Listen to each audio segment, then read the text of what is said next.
There was a time when American muscle cars ruled the streets, but not all of them became legends. Some were built in such small numbers that people didn't even know they existed. Today, we're uncovering 10 of the rarest muscle cars. Cars so rare, they practically disappeared from history. 1980 Ford Mustang McLaren M81. Ford tried to save the Mustang's reputation by partnering with McLaren. Sounds crazy, right? Only 10 units built, turbocharged engine upgrade, but the price was too high and almost nobody bought it. After a disastrous second generation that stripped the Ford Mustang of its performance credentials, Ford hatched a plan that would boost the new Fox-body Mustang's reputation if successful. The plan was to collaborate with US-based McLaren Engines Inc. to promote the Mustang's new 2.3-liter turbocharged four-cylinder as a modern, efficient alternative that also packed a punch, resulting in the M81. Ford initially planned to build 250 units, but only 10 units were built. Some sources say 11, largely thanks to its stratospheric price tag of $25,000. McLaren meticulously re-engineered the standard Mustang components and replaced the stock turbo with a Garrett T3 unit, boosting output from an embarrassing 132 HP to a more respectable 175 HP. The M81 also had a unique look, featuring a wide-body design inspired by IMSA GT racing and a signature bittersweet orange paint job in most units, a nod to McLaren's papaya orange racing color. Despite its rarity, the M81 remains quite attainable today, with one having sold for $56,100 at Mecum Dallas 2024. 1964 Mercury Super Marauder. Mercury wanted to compete in NASCAR, but did it in a more gentleman way. Only 42 units built, luxury plus raw V8 power. Today, only a handful are known to exist. Mercury also wanted a piece of the NASCAR pie, so it built R-code versions of its full-size lineup in 1964, though they were rarer than the similarly engined Galaxie 500 lightweights built the same year. More on that later. However, unlike the Ford that was all about brute force, Mercury's versions were more refined, gentleman muscle cars. It is believed that only 42 full-size Mercury models were equipped with the high-riser V8 in 1964, and they were spread across the Park Lane, Montclair, and Monterey nameplates. Unlike the Galaxie lightweight, these cars retained well-appointed interiors with bucket seats, a center console, AM radio, and an in-dash clock. One highly documented Mercury Super Marauder sold for $110,000 at a Mecum Indy 2017, and public sales are exceedingly rare. This particular unit was one of 9 Park Lane Super Marauders and one of just 3 known to exist today. 1971 Plymouth GTX 426 Hemi. This was supposed to be the ultimate muscle car. Only 30 Hemi versions, 425 horsepower beast. But rising insurance costs killed demand. 1971 was a significant year for the Plymouth GTX, with demand for thirsty mid-size muscle cars waning. Plymouth gave it a radical design refresh and only equipped it with big block engines to make it more attractive to buyers. But it still didn't help much. Only 2,942 GTX units were sold in 1971, and of those, only 30 were equipped with the top Mopar engine of the day, the legendary 426 cubic inch Hemi V8, with its 425 horsepower and 490 pound-feet of torque. Of those, 19 were equipped with the 727 TorqueFlite automatic, while 11 had the A833 4-speed manual. The latter are more desirable and expensive today. The GTX is one of the unique examples where rarity was determined by buyers, not the automaker. The Hemi option was available to everyone, as was a 440 Super Commando V8 and a 440 Six-Barrel V8. But rising insurance costs and buyers opting for more affordable and fuel-efficient cars resulted in just 30 visionary buyers ticking the Hemi box. While Hagerty estimates one in good condition to be worth around $156,000, an unrestored museum-grade example sold at a 2020 Mecum auction for a whopping $374,000, proving how special they are. 1967 Dodge Coronet RT Convertible. You think rare? Try this. Only 3 units ever made. And today, none have shown up for sale in years. In 1967, Dodge's muscle car lineup was made up of the B-body Charger and Coronet models. The Coronet was the sensible mainstream intermediate, while the Charger was a more premium, high-performance halo version of the Coronet. Like the Charger, the Coronet had a performance-oriented RT trim with the venerable Hemi engine available as an option, but only around 238 customers picked the pricey $908 option, and of those, only a scant 3 were convertibles. While there were no visual differences between the Hemi-powered Coronet RT convertible and the 440 Magnum version, the Hemi version was slightly heavier and required a larger battery and a heavy-duty radiator. With only 3 units built, it's no surprise that no Hemi convertible has come up for sale in recent years. Hagerty estimates one in good condition to be worth $184,000, but we imagine it would likely fetch a lot more if it ever came up for sale. 1964 Ford Galaxie 500 Lightweight. This wasn't built for comfort, it was built to win. Only 50 lightweight race cars. Ford literally removed everything to make it faster.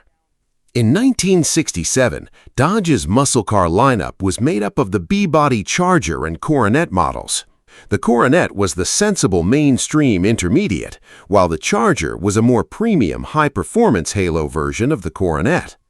Like the Charger, the Coronet had a performance-oriented RT trim with the venerable Hemi engine available as an option, but only around 238 customers picked the pricey $908 option, and of those, only a scant 3 were convertibles. While there were no visual differences between the Hemi-powered Coronet RT convertible and the 440 Magnum version, the Hemi version was slightly heavier and required a larger battery and a heavy-duty radiator. With only 3 units built, it's no surprise that no Hemi convertible has come up for sale in recent years. Hagerty estimates one in good condition to be worth $184,000, but we imagine it would likely fetch a lot more if it ever came up for sale. 1963 Pontiac Tempest Super Duty. This car was too powerful, even for its time. Only 14 units built, up to 500 HP, unofficial. Then GM shut the program down completely. In the early 60s, big-time Detroit players were battling it out on the drag strip to enhance their performance image to buyers. Under John DeLorean's leadership, Pontiac engineers realized that full-size cars were becoming too heavy to compete effectively, so they dropped a massive 421-inch Super Duty V8 into the Tempest compact platform to create the ultimate drag weapon. Sadly, GM abruptly introduced a ban on factory-backed racing in 1963, citing legal and liability concerns. This halted the Super Duty program immediately, leaving only 14 Tempest Super Duty units produced, 6 Le Mans coupes, 2 standard coupes, and 6 wagons. Unlike the standard Pontiac Tempest, which only had a slant 4 and a relatively weak 326 V8, the Super Duty-equipped version was officially rated at 405 HP and 425 pound-feet, but period racers often claimed between 460 and 500 HP. This insane power and weight reduction measures made it a promising racer, but General Motors had other ideas.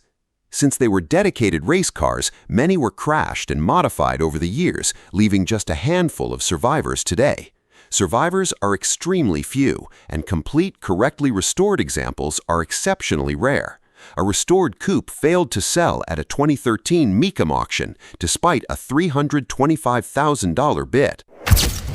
1970 Ford Torino King Cobra. Ford wanted revenge against Mopar. Only 3 prototypes built. But NASCAR rules killed the project overnight.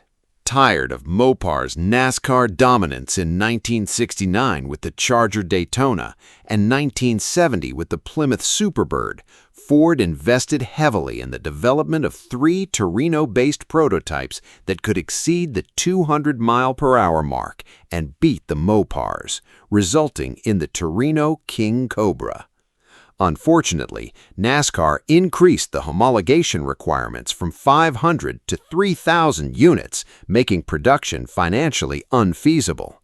Instability at high speeds and the slashing of the Blue Oval's racing budget also made things worse, leading to the abrupt cancellation of the Torino King Cobra project, with only 3 prototypes built. The King Cobra looked markedly different from the 1970 Torino it was based on, most notably its front fascia, where an elongated, downward-sloping fiberglass nose replaced the familiar Torino nose to improve aerodynamics. One prototype used a Boss 429 engine, the others are reported as 429 Cobra Jet cars. One of the 3 prototypes, an unrestored example with just 837 original miles and reportedly the only one with a production Ford Torino VIN, went up for sale in 2022 and didn't sell despite a $350,000 bid. Another unit, the only one with the 429 Boss motor, sold for $192,500 in 2019, which is quite a steal for this level of rarity. 1971 Plymouth Cuda 440 Convertible. Everyone talks about the Hemi Cuda, but this one is almost as rare. Only 17 units built. And today, it's worth over $1 million. The Hemi Cuda basks in endless acclaim as it's considered to be the swan song for the muscle car golden era, especially the rare convertibles. However, even within the Cuda lineup in 1971, there's another version that's almost as powerful and just as rare. But while the Hemi Cuda convertible costs millions, this version remains forgotten and underrated. In 1971, only 17 Cuda buyers ordered a convertible with the 440 six-pack, creating a unique configuration that's rarely spotted today. While the Hemi-equipped versions were absolute tire shredders that forever changed the definition of fast, the 440 six-pack still delivered a respectable 385 horsepower and 490 pound-feet of torque and was often preferred for its street drivability. Though not quite a $3 million car like the Hemi Cuda convertible, the 440 six-pack convertible is still a 7-figure car, having sold for $1.15 million at Mecum Indy 2019. 1969 Pontiac Firebird Trans Am Convertible. This might be the rarest Pontiac you've never seen. And incredibly, all 8 still exist today.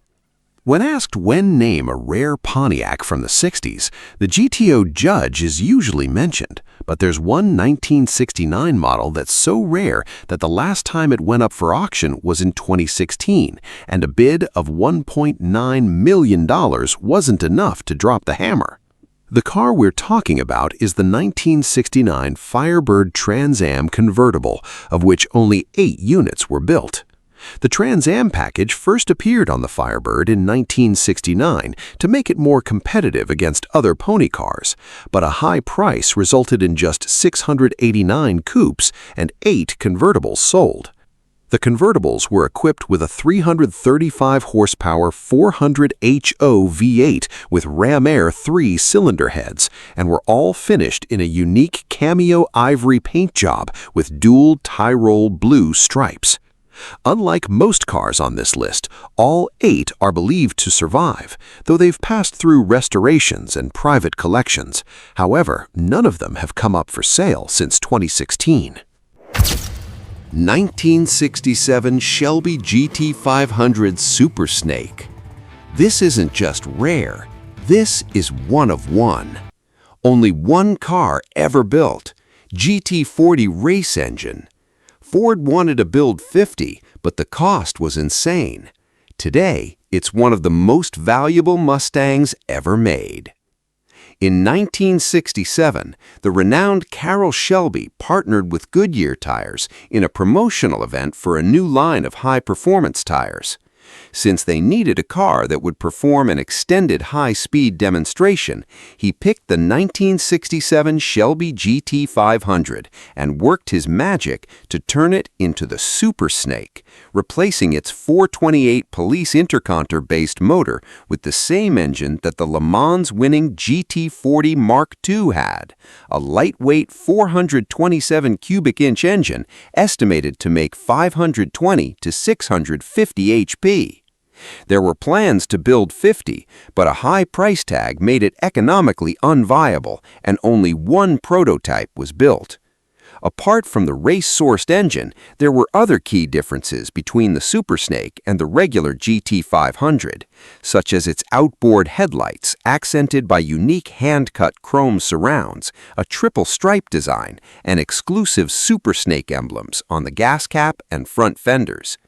Being a one-of-one, it's no surprise that the Super Snake is the most expensive Mustang ever made, having sold for $2.2 million at a 2019 Mecum auction.